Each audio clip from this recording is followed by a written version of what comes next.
qui est un leader? Est-ce que c'est juste une position ou ce sont des actions?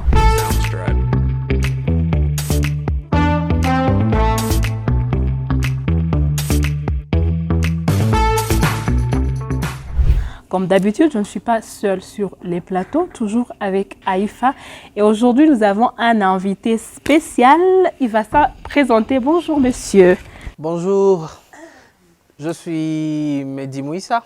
Je suis l'assistant directeur d'une organisation qu'on appelle The Congo Tree. C'est une ONG qui travaille avec la jeunesse dans le leadership et l'entrepreneuriat. Monsieur Mehdi, Karibou Tena. Nous sommes vraiment heureuses de te recevoir sur ces plateaux. Et comme moi-même, je sais personnellement, tu es vraiment un leader. Et des fois, on veut savoir... c'est quoi? Parce que le leader, en fait, ces derniers temps, c'est trop la position. Je suis seul, c'est tout. Mais est-ce que ça suffit? C'est quoi votre point de vue sur les rôles du leadership dans la résolution des problèmes? Déjà, je vais commencer par peut-être définir le leadership. Chez nous, à The Congo Tree, nous définissons le leadership comme étant la capacité d'influencer. C'est juste ça, c'est son terme simple. Un leader, c'est une personne qui est capable d'influencer, et cela influencer d'une façon positive au sein de la communauté. Alors, le leadership, ce n'est pas question de position. Ce n'est pas question vraiment de dire que je suis chef de famille, je suis président, je suis PDG, je suis CEO. Non, ce n'est pas ça. C'est juste question d'influence. Alors, quand on parle d'influence, on voit comment est-ce que les leaders voient les problèmes au sein de la communauté et qu'est-ce qu'ils apportent comme solution aux problèmes au niveau de la communauté. C'est juste ça. Si tu fais cela, tu es un leader. Ah ouais, tu as raison parce que je me rappelle, c'est pas à l'église, hein, je crois à l'église, il y avait des prédications et tout. Et on nous faisait voir qu'il y a des personnes qui sont leaders sans position. Tu vois, c'est une personne qui vient et a la capacité de résoudre les problèmes. Mais Hanadjina, tu vois, tu n'as même pas un nom, mais ce sont vraiment des leaders, ce sont des personnes qui influencent. Ça peut être une personne assez normale, mais tu vois, il y a toujours des gens autour de lui, donne-moi un conseil, donne-moi. Donc, ils sont des personnes, ce sont un leader déjà. On n'a pas besoin d'une position pour être leader, mais c'est juste une question d'influencer. Alors, monsieur Mehdi, pouvez-vous nous donner les exemples concrets d'un leader et à jouer les rôles clés dans la communauté, et, genre pour qu'on dise que vraiment ça c'est un leader? Bien sûr. Déjà, je ne sais pas si je vais commencer au niveau mondial, jusqu'à ce que je vais arriver ici à Goma. Au niveau mondial, je vous donne l'exemple de quelqu'un comme Nelson Mandela. Nelson Mandela, déjà c'est un noir en Afrique du Sud à son époque. Avec tout ce qui s'est passé dans son pays, c'est une personne qui n'est pas bien vue des autres. Mais juste par son influence et par son combat, il décide de plaider ou de résoudre le problème qu'il y avait dans la communauté. Cela lui a valu la prison. Mais voyez maintenant quand il sort de la prison, Nelson Mandela en sortant de la prison, c'est bien de lui que tout le monde veut s'approcher. Tout le monde veut le voir, tout le monde veut savoir qu'est-ce qu'il est. J'étais en train de suivre les documentaires la fois passée, je vis, il n'était même pas encore élu président, il sort juste de la prison, mais il y a des présidents qui arrivaient de partout pour venir voir Nelson Mandela. Donc pour dire qu'il n'avait même pas encore de position, mais juste par sa manière de faire, par ses actions dans la communauté, beaucoup de personnes ont suivi ce qu'il est en train de faire. Prenons l'exemple ici à Goma, ici chez nous. Je connais des personnes, je ne vais pas citer de nom pour ne pas faire leur publicité. Je connais des personnes qui font de grandes œuvres ici chez nous à Goma. Ils nous dotent de beaucoup de choses et quand nous voyons, nous disons que ces personnes font la fierté de la ville de Goma. Mais ils ne sont pas gouverneurs, ils ne sont pas autorités, ils ne sont pas maires de la ville. Mais juste, ils découvrent qu'il y a tel problème dans la communauté, ils se décident de faire quelque chose. Il y a un groupe de jeunes que j'aime beaucoup. Je les ai vus, ils ont passé beaucoup de temps dans les camps de déplacés. Chaque jour, ils fournissaient la bouillie, ils fournissaient la nourriture aux personnes là-bas.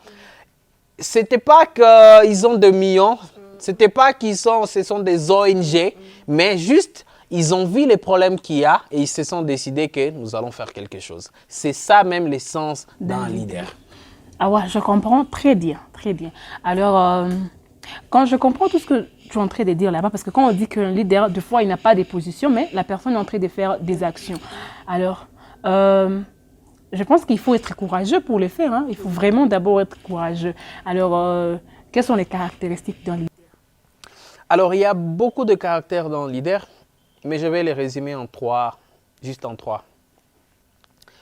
Un leader, il doit être un serviteur. Serviteur dans le sens qu'il s'est dit que je suis au service des autres. Je ne suis pas là pour être servi, mais c'est moi, je suis en train de servir les autres. Beaucoup de personnes ici chez nous, ils pensent que quand on les considère comme un leader, c'est à lui qu'on est en train de servir. C'est lui qu'on doit prendre son sac, on doit faire quoi. Non, c'est pas ça. Un leader, il doit être servi au service des autres. C'est ça le premier caractère. Deuxième caractère d'un leader. Un leader, il doit inspirer confiance. Juste quand les gens lui voient, qu'ils se disent, nous avons confiance à cette personne. Juste ça c'est l'un des grands caractères. Il y a des personnes que nous voyons, on ne lui a jamais vu, mais juste quand tu lui vois, quand il parle, il dit que ça. Je ne sais pas si vous avez déjà été dans un groupe un jour, on a dit que nous avons besoin d'un caissier. Tout le monde dit, c'est Inès. Oh, parce qu'il inspire confiance à tout le monde. Et ça, c'est l'un des plus grands caractères. Un autre caractère d'un leader, il doit voir loin.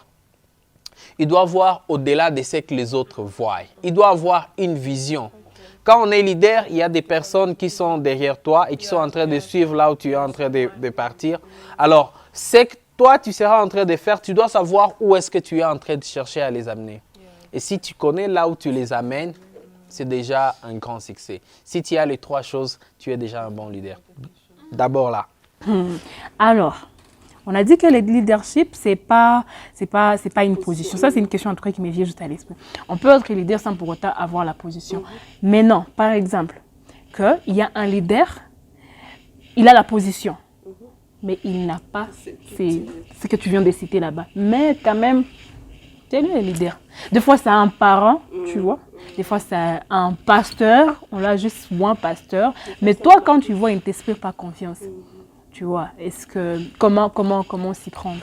Je dis souvent aux jeunes, quand je suis en train de parler avec eux, je les donne l'exemple. Si une fois tu arrives dans ton église le matin ou à la mosquée, tu racontes ton pasteur ou ton prêtre, il a un torchon, il est en train de torchonner. Quelle sera ta réaction, ta première réaction? Est-ce que tu vas lui dire arrêtez? Est-ce que tu vas lui dire courage, courage pasteur, continue? Alors, qu'est-ce que je vais tirer de ça? C'est que nous devons arriver à comprendre que le pasteur, quand il est en train de faire ça, il est au service de personnes. Donc, si tu lui racontes qu'il est en train de faire ça, tu peux juste lui accompagner dans ce qu'il est en train de faire ou tu peux lui dire « Ok, courage !» parce qu'il est au service des autres personnes. Il est au service des autres personnes. Il n'y a pas de problème. Courage, maman, continue. Ça, c'est les services. Ça, c'est les services. Et c'est à ce niveau-là que nous devons arriver. Alors, déjà la question que tu étais en train de me demander, qu'il y a des leaders qui ont la position mais ne sont pas leaders. Vraiment, d'abord, le leadership en soi, c'est l'influence. L'influence que ce n'est pas question de position. Quelqu'un peut être président de la République, mais il n'est pas leader. Il est seulement président de la République, mais il n'est pas leader. Quelqu'un peut être PDG dans son entreprise, il est PDG, tu n'es pas leader. Donc, laissons les leaderships comme influence, laissons les positions comme pouvoir que tu as. Parce que le leadership, ce n'est pas même un pouvoir que tu as sur les personnes. C'est l'influence, c'est pas... C'est pas les pouvoirs, donc tu ne contrôles pas les pouvoirs. Ça, c'est... En fait, ça me rappelle de... C'est un livre que j'avais lu avant, Les pères et la loyauté. Donc, c'est expliqué qu'il y a, genre... C'est possible d'avoir un père biologique, mais s'il ne joue pas cette influence-là, tu peux remplacer, genre tu sais que c'est mon père biologique, mais tu ne vas pas effacer ça, mais quelque part tu t'es fait un rôle model, like a father figure. Yeah, je comprends. Alors, le leadership et tout, mais quand le leader il est en train d'agir dans la communauté, ou c'est passé dans la famille, c'est passé à l'église et tout, c'est que quand il veut chercher des solutions, je sais pas, c'est un adage qui dit, c'est que vous faites sans moi, vous le faites contre moi et ce n'est pas pour moi et tout.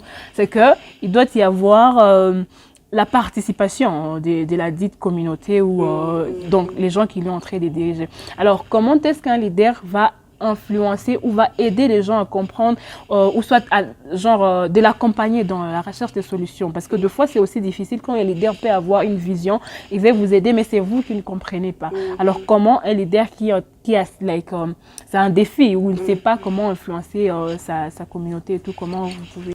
Déjà, la chose à comprendre, c'est qu'un leader, quand il est en train d'agir, il doit le faire avec les personnes à quelles il veut changer.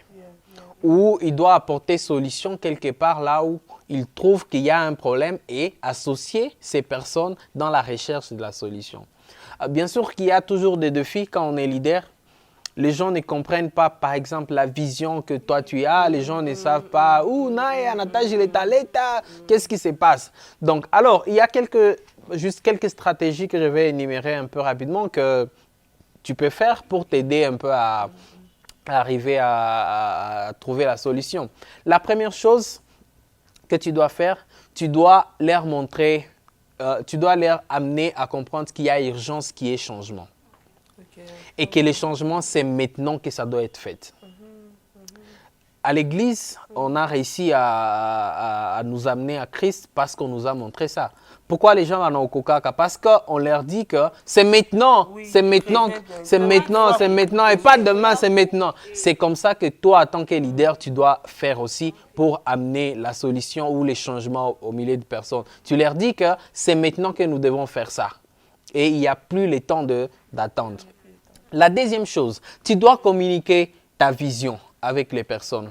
Un leader, il est bien s'il sait communiquer sa vision et que tout le monde connaisse réellement que c'est ça, c'est nous voulons aller jusqu'à tel niveau. Nous ne nous limitons pas à ceci, mais nous voulons aller telle part. Ça, c'est la deuxième chose. La troisième chose à faire, c'est que c'est très important de montrer les résultats à court terme.